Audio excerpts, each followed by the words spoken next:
I am the God that healeth thee.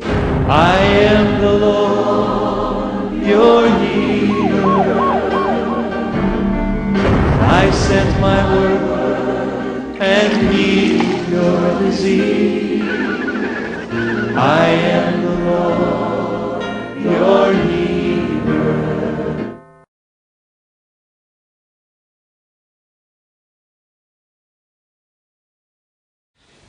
இயேசு கிறிஸ்துவின் இனிய நாமத்தினாலே உங்கள் அனைவரையும் அன்போடு வாழ்த்தி இந்த நிகழ்ச்சிக்குள் வரவேற்கிறோம்.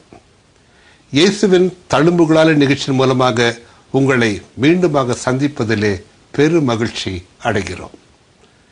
இந்த நாளின் தியானத்திற்காக எடுத்துக்கொள்ளப்பட்ட வேத பகுதி 2 சாமுவேல் 7ஆம் அதிகாரம் 18ஆம் வசனம் முதல். 2 சாமுவேல் 7ஆம் அதிகாரம் 18ஆம் வசனம் முதல். அப்பொழுது தாவீது ராஜா உட்பிரவேசித்து கர்த்தருடைய சமூகத்தில் இருந்து, கர்த்தராகிய ஆண்டவரே, தேவரீர் என்னை இதுவரைக்கும் கொண்டு வந்ததற்கு நான் எம்மாத்திரம், என் வீடும் எம்மாத்திரம். கர்த்தராகிய ஆண்டவரே, இது இன்னும் உம்முடைய பார்வைக்கு கொஞ்ச காரியமாய் இருக்கிறது. அன்பான சகோதரனே, சகோதரியே, தாவீது ஏறெடுத்த ஜெபத்தை, அந்த ஜெபத்தின் ஒரு பகுதியை நாம் வாசிக்க கேட்டோம். தாவீதின் ஜெபம் 2 சாமுவேல் 7ஆம் அதிகாரம் 18ஆம் வசனம் முதல் 29ஆம் வசனம் வரை எழுதப்பட்டிருக்கிறது. இந்த ஜெபத்தை நாம் வாசிக்கும் பொழுது, இந்த ஜெபத்தை நாம் தியானிக்கும் பொழுது நாம் காண்பது என்ன?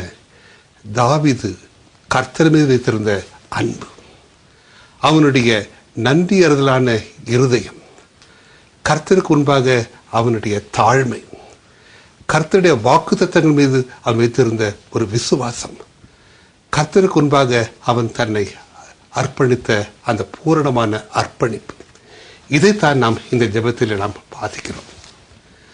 தாவீது ராஜா தான் கடந்து வந்த பாதையை, தன் கடந்த காலத்தை, கடந்த வருடங்களை அவர் திரும்ப கண்ணோக்கி பார்க்கிறார். கர்த்தருடைய நன்மை, அவருடைய ஆசீர்வாதத்தை அவர் நினைவு கூர்ந்து, எண்ணி முடியாத ஆசீர்வாதங்கள், சொல்லி முடியாத கிருபைகள், நாவினால் அறிக்கை செய்ய முடியாத அற்புதங்கள், ஆண்டவரே, இத்தனை நன்மைகளுக்கு நான் எந்த அளவுக்கு பாத்திரன், நீசனாகி என் மீது நீ காட்டுகிற அன்பிற்கு, என்னை நினைப்பதற்கு, என்னை வழிநடத்துவதற்கு, என்னை போஷிப்பதற்கு, என்னை பாதுகாப்பதற்கு, என்னை உயர்த்துவதற்கு நான் எம்மாத்திரம், என் குடும்பம் எம்மாத்திரம் என்று தன்னை தாழ்த்துகிறார். அது மட்டுமல்ல, ஆண்டவரே, நீர் எனக்காக பெரிய ஆசீர்வாதங்களை, பல மடங்கு ஆசீர்வாதங்களை எனக்காக நீர் ஆயத்தப்படுத்தி வைத்திருக்கிறீர் என்று அதையும் அவர் அந்த வாக்குத்தத்தங்களை விசுவாசத்தோடு அவர் அறிக்கை செய்கிறார். தான் பெற்ற நன்மைகளுக்காக, தான் பெற்ற ஆசீர்வாதங்களுக்காக நன்றி செலுத்துகிறார். அது மட்டுமல்ல, தான் பெறப்போகிற ஆசீர்வாதங்களை நினைவு கூர்ந்து அதற்காகவும் கர்த்தரை அவர் ஸ்தோத்தரிக்கிறார். ஆண்டவர் நம்மை ஆசீர்வதிக்கிற தேவன், நம்மை நினைத்து வைத்திருக்கிற தேவன். அன்று தாவீதை ஆசீர்வதித்த தேவன் இன்று உங்களை ஆசீர்வதிக்க ஆவலோடு காத்திருக்கிறார். கிறிஸ்துவை வேதம் ஆபிரகாமின் குமாரன் என்றோ, ஈசாக்கின் குமாரன் என்றோ, யாக்கோபின் குமாரன் என்று கூறாமல் தாவீதின் குமாரனாகிய கிறிஸ்து என்று வேதம் கூறுகிறது. தாவீதுக்கு கிடைத்த மேன்மை அது மட்டுமல்ல, ஆண்டவர் தாவீதை குறித்து இப்படியாக சாட்சி கொடுக்கிறார். அப்போஸ்தலர் நடபடிகள் 13ஆம் அதிகாரம் 22ஆம் வசனத்தில் வாசிக்கிறோம், என் இருதயத்துக்கேற்ற தாசனாகிய தாவீது என்று ஆண்டவர் தாவீதை குறித்து சாட்சி கூறுகிறார். வேதத்திலே அநேக பரிசுத்தவான்களை குறித்து வாசிக்கிறோம், தீர்க்கதரிசிகளை குறித்து வாசிக்கிறோம், ராஜாக்களை குறித்து வாசிக்கிறோம், கர்த்தரோடு நெருங்கி ஜீவித்த தேவதாசனை குறித்து வாசிக்கிறோம். எவருக்குமே கிடைக்காத இந்த சாட்சி, என் இருதயத்திற்கு ஏற்றவன், a man after God's own heart. எத்தனை அருமையான சாட்சி பாருங்கள். இந்த சாட்சியை பெற காரணமாக இருந்த காரியம் என்ன? கர்த்தர் தாவீதை கண்டார், அவன் இருதயத்தை கண்டார், அவன் இதயத்திலே நிரம்பி இருக்கும், தேங்கி இருக்கும் விருப்பங்களையும் கண்டார். அவன் வாஞ்சைகளை கண்டார், அவன் நோக்கங்களை கண்டார், அவன் ஏக்கங்களை கண்டார். ஆனால் அவன் மிகவும் அதிகமாக விரும்பின காரியம், மிகவும் மேலாக விரும்பின காரியம், அவன் மிகவும் அருமையாக வாஞ்சித்த ஒரே ஒரு காரியம் என்னவென்றால், என் தேவனாகிய கர்த்தருடைய நாமத்திற்கு ஒரு ஆலயத்தை கட்ட வேண்டும். நான் கேதுரு மரங்களால் கட்டப்பட்ட வீட்டிலே வாசமாய் இருக்கும் பொழுது கர்த்தருடைய உடன்படிக்கை பெட்டி திரைகளின் நடுவே இருக்கிறது என்று தாவீது அங்கலாய்த்ததை நாம் பேசல வாசிக்கிறோம். தாவீது விரும்பின ஒரே காரியம், என் தேவனாகிய கர்த்தர் நாமத்துக்கென்று ஆலயத்தை கட்ட வேண்டும். கர்த்தர் அதை நன்மையான காரியம் என்று கண்டார். அந்த விருப்பத்தை ஆண்டவர் கண்டார். அது நிமித்தம் அவர் தாவீதின் மேல் களி கூர்ந்தார். அது நிமித்தம் தாவீதை உயர்த்தினார். தன் இதயத்திற்கு ஏற்றவனாக தாவீதை கண்டார். அன்பான சகோதரனே, சகோதரியே, கர்த்தர் உங்களை ஆசீர்வதிக்க விரும்புகிறார். இன்று முதல் கர்த்தர் உங்களை ஆசீர்வதிக்க விரும்புகிறார். ஆனால் ஒரு காரியத்தை ஆண்டவர் உங்களிடமிருந்து எதிர்பார்க்கிறார். ஆலயத்தை, கர்த்தருடைய நாமத்திற்கென்று ஆலயத்தை நீங்கள் கட்ட வேண்டும் என்று ஆண்டவர் விரும்புகிறார். ஆகாய் தீர்க்கதரிசி நாட்களிலே கர்த்தருடைய பிள்ளைகள் வாழ்ந்த வாழ்க்கையை குறித்து நாம் வாசிக்கிறோம். ஆகாய் 1ஆம் அதிகாரம் 8ஆம் வசனம் இப்படியாக கூறுகிறது, நீங்கள் மலையின் மேல் ஏறி மரங்களை வெட்டி எனக்கு ஆலயத்தை கட்டுங்கள், இதிலே நான் பிரியமாய் இருப்பேன், அதிலே என் நாமம் மகிமை அடையும் என்று கர்த்தர் தன் பிள்ளைகளை நோக்கி கூறுகிறார். ஆம், ஆண்டவருக்கு பிரியமான காரியம், ஆண்டவர் விரும்புகிற காரியம் ஒன்று உண்டென்றால் நாம் கர்த்தர் நாமத்து மகிமைக்கென்று, கர்த்தர் நாமத்திற்கென்று ஆலயத்தை கட்ட வேண்டும். ஆகாய் தீர்க்கதரிசி நாட்களிலே நடந்த காரியத்தை நாம் சற்று நிதானித்து பார்ப்போம்.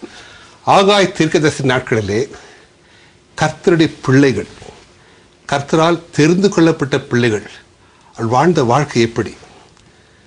கர்த்தருடைய ஆலயம் பாழாய் கிடந்தது, பழுதுபட்ட நிலையிலே கிடந்தது, இடிந்து போய் கிடந்தது, அலங்கோலமாய் கிடந்தது.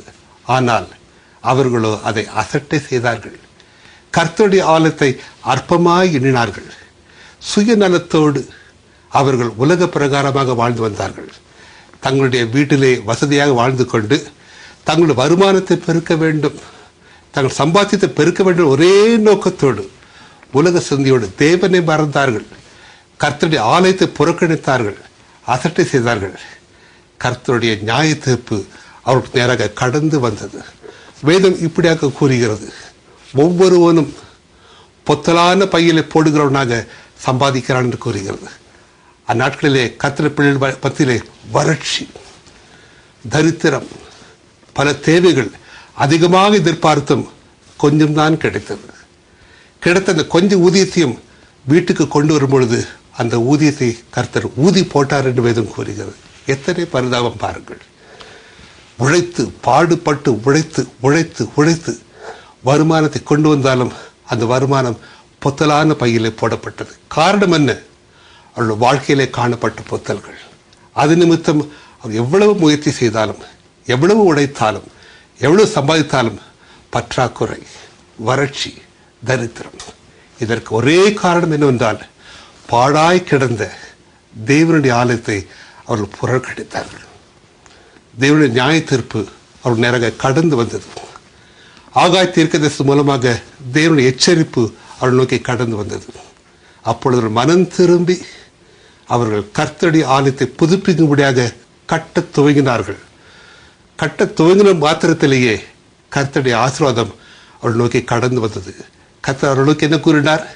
இன்று முதல் நான் உங்களை ஆசீர்வதிப்பேன். என்று முதல் என்றைக்கு கர்த்தருடைய ஆலயத்தை அவர்கள் மீண்டுமாக புதுப்பித்து கட்ட துவங்கினார்களோ அன்று முதல் கர்த்தருடைய ஆசீர்வாதம் அவர்களை நோக்கி கடந்து வந்தது.